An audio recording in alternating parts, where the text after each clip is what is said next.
वे गृध्र और गीदड़ दोनों ही भूखे थे, परंतु उनमें से गृध्र तो यही कहता रहा कि अब सूर्य अस्त हो गया है, और गीदड़ ने यही कहा कि अभी अस्त नहीं हुआ। वास्तव में वे दोनों ही अपना-अपना काम बनाने पर तुले हुए थे, दोनों ही ज्ञान की बातें बनाने में कुशल थे। इसलिए उनकी बात मानकर वे कभी तो घर जाने को तैयार होते और कभी फिर रुक जाते।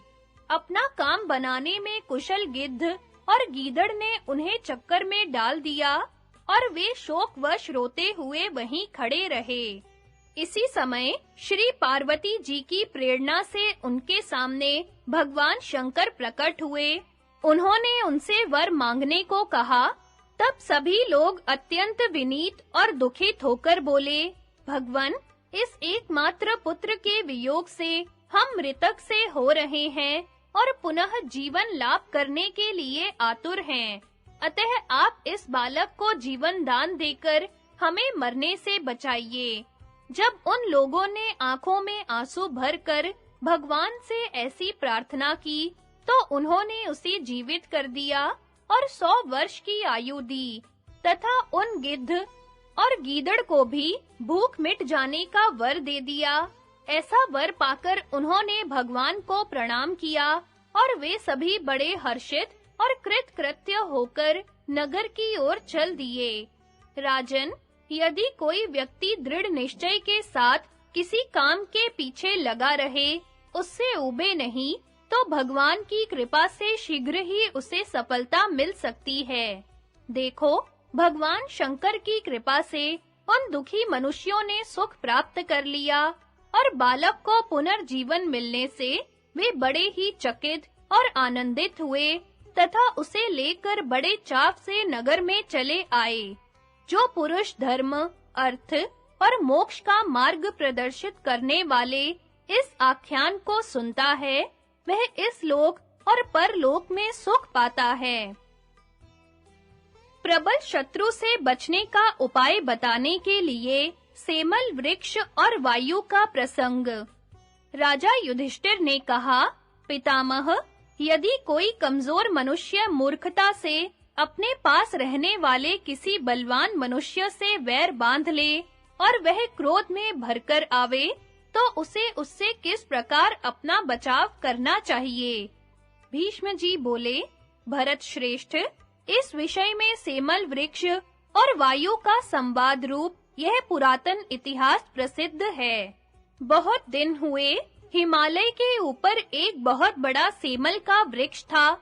हरे भरे पत्तों से लदी हुई उसकी लंबी-लंबी शाखाएं सब ओर फैली हुई थी। उसके नीचे अनेकों मतवाले हाथी और मृग आदि विश्राम करते थे। उसकी छाया बड़ी ही घनी थी तथा उसका घेरा 400 हाथ था। अनेकों व्यापारी और वन में रहने वाले तपस्वी लोग मार्ग में जाते समय उसके नीचे ठहरते थे। एक दिन श्री नारद जी उधर से होकर निकले। उन्होंने उसकी लंबी-लंबी शाखाएं और चारों ओर झूमती हुई डालियां देखकर उसके पास जाकर कहा, शालमले, तुम बड़े ही रमणीय और मनोहर हो। वृक्ष प्रवर, तुम्हारे कारण हमें नित्य ही बड़ा सुख मिलता है। तुम्हारी छत्र छाया में अनेकों पक्षी, मृग और गज सर्वदा निवास करते हैं। मैं देखता हूँ, तुम्हारी लंबी-लंबी शाखा और सघन डालियों को वायु कभी नहीं तोड़ता। सो क्या पवन देव का तुम्हारे ऊपर विशेष प्रेम है, अथवा वह तुम्हारा मित्र है, जिससे कि इस वन में वह सदा ही तुम्हारी रक्षा करता है। यह वायु तो जब वेग भरता है, तो छोटे बड़े सभी प्रकार के वृक्षों और पर्वत शिखरों को भी अपने स्थान से हिला देता है। अवश्य भीषण होने पर भी तुमसे बंधुत्व या मैत्री मानने के कारण ही वायु देव सर्वदा तुम्हारी रक्षा करता रहता है। मालूम होता है, तुम वायु के सामने अत्यंत विनम्र होकर कहते होगे कि मैं तो आप ही का हूँ, इसी से वह तुम्हारी रक्षा करता है। सेमल ने कहा, ब्राह्मण, वायु ना मेरा मित्र है, ना बंधु है और ना सुहृद है। वह ब्रह्मा भी नहीं है जो मेरी रक्षा करेगा, किंतु मेरे अंदर जो भीषण बल और पराक्रम है, उसके आगे वायु की शक्ति 18वें अंश के बराबर भी नहीं है। जिस समय वह वृक्ष, पर्वत तथा दूसरी वस्तुओं को तोड़ता-फोड़ता मेरे पास पहुंचता है, उस समय मैं अपने पराक्रम से उसकी गति रोक देता हूँ। नारद जी ने कहा, शालमले, इस विषय में तुम्हारी दृष्टि निसंदेह ठीक नहीं है। संसार में वायु के समान तो कोई भी बलवान नहीं है, उसकी बराबरी तो इंद्र, यम, कुबेर और वरुण भी नहीं कर सकते, फिर तुम्हारी तो बात ही क्या है। संसार में जीव जितनी भी चेष्टाएं करते हैं, उन सब का हेतु प्राणप्रद वायु ही है। वास्तव में तुम बड़े ही सारहीन और दुर्बुद्धि हो, केवल बहुत सी बातें बनाना जानते हो, इसी से ऐसा झूठ बोल रहे हो। चंदन, स्पंदन, साल, सरल, देवदारू, बेंत और धनवन आदि जो तुमसे अधिक बलवान वृक्ष है, वे भी वायु का ऐसा निरादर नहीं करते।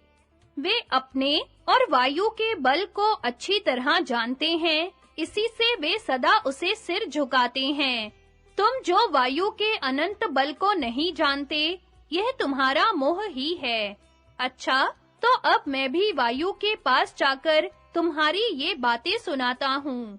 भीष्म जी कहते हैं, राजन, शालमली को इस प्रकार डपटकर ब्रह्मवेताओं में श्रेष्ठ नारद ने वायु देव के पास आकर उसकी सब बातें सुना दी। इससे उसे बड़ा क्रोध हुआ और वह उस सेमल के पास जाकर कहने लगा, शालमले, जिस समय नारद जी तेरे पास होकर निकले थे, उस समय क्या तूने उनसे मेरी निंदा की थी? तू जानता नहीं, मैं साक्षात वायु देव हूँ। देख, मैं अभी तुझे अपनी शक्ति का परिचय कराए देता हूँ। ब्रह्मा जी ने प्रजा की उत्पत्ति करते समय तेरी छाया में विश्राम किया था, इसी से मैं अब तक तुझ पर कृपा करता आ रहा था और तू मेरी झपट से बचा रहता था। परंतु अब तो तू एक साधारण जीव के समान मेरी अवज्ञा करने लगा। अच्छा, तो ले, मैं तुझे अपना रूप दिखाता हूँ, जिससे फिर कभी तुझे मेरा तिरस्कार करने का साहस ना हो। वायु के इस प्रकार कहने पर सेमल ने हंसकर कहा, पवन देव, यदि तुम मुझ पर कुपित हो, तो अवश्य अपना रूप दिखाओ। देखें, क्रोध करके तुम मेरा क्या कर लेते हो। मैं तुमसे बल में कहीं बढ़ चढ़कर हूँ, इसलिए तुमसे जरा भी नहीं डर सकता। अजी, अधिक बलवान तो वे ही होते हैं जिनके पास बुद्धि बल होता है। जिनमें केवल शारीरिक बल होता है, उन्हें वास्तविक बलवान नहीं माना जाता। शालमली के ऐसा कहने पर पवन बोला, अच्छा, कल मैं तुझे अपना पराक्रम दिखाऊंगा। इतने ही में रात आ गई। शालमली ने अपने को वायु के समान बली ना देखकर सोचा, मैंने नारद जी से जो कुछ कहा था वह ठीक नहीं था। बल में वायु के सामने मैं बहुत असमर्थ हूँ, इसमें संदेह नहीं। मैं तो दूसरे कई वृक्षों से भी दुर्बल हूँ, परंतु बुद्धि में मेरे समान उनमें से कोई नहीं है। अतः मैं बुद्धि का आश्रय लेकर ही वायु के भय से छूटूंगा। यदि दूसरे वृक्ष भी उसी प्रकार बुद्धि का आश्रय लेकर वन में रहेंगे, तो निस्संदेह उन्हें कुपित वायु से किसी प्रकार की क्षति नहीं हो सकेगी। भीष्म जी कहते हैं, सेमल ने ऐसा विचार कर स्वयं ही अपनी शाखा, डालियां और फूल पत्ते आदि गिरा दिए तथा प्रातःकाल आने वाले वायु की प्रतीक्षा करने लगा। समय आने पर वायु क्रोध से सनसनाता और अनेकों विशाल वृक्षों को धराशायी करता हुआ वहां आया। जब उसने देखा कि वह अपनी शाखा और फूल पत्ते आदि गिराकर ठूंठ बना खड़ा है, तो उसका सारा क्रोध उतर गया और उसने मुस्कुराकर पूछा, अरे सेमल, मैं भी क्रोध में भरकर तुझे ऐसा ही कर देना चाहता था। तेरे पुष्प, स्कंध और शाखा आदि नष्ट हो गए हैं तथा अंकुर और पत्ते भी झड़ चुके हैं। अपनी कुमति से ही तू मेरे बल पराक्रम का शिकार बना है। वायु की ऐसी बात सुनकर सेमल को बड़ा संकोच हुआ और वह नारद जी की कही हुई बातें याद करके बहुत पछताने लगा। राजन, इस प्रकार जो व्यक्ति दुर्बल होने पर भी अपने बलवान शत्रु से विरोध करता है, उस मूर्ख को इस सेमल के समान ही संतप्त होना पड़ता है। इसलिए बलवान शत्रुओं से कभी वैर नहीं ठानना चाहिए, क्योंकि आग जैसे तिनकों में बैठ जाती है, उसी प्रकार बुद्धिमान की बुद्धि उसके नाश का कोई उपाय निकाल लेती है। वस्तुतः बुद्धि और बल के समान मनुष्य के पास कोई दूसरी चीज नहीं है। इसलिए समर्थ पुरुष को बालक, मूर्ख, अंधे, बहरे और अपने से विशेष बलवान के व्यवहार को सर्वदा सहते रहना चाहिए। यह बात मैं तुम्हारे अंदर खूब देखता हूँ। भरत श्रेष्ठ, यहाँ तक मैंने तुम्हें कुछ राजधर्म और आप धर्म सुनाए। बताओ अब और क्या सुनाऊं?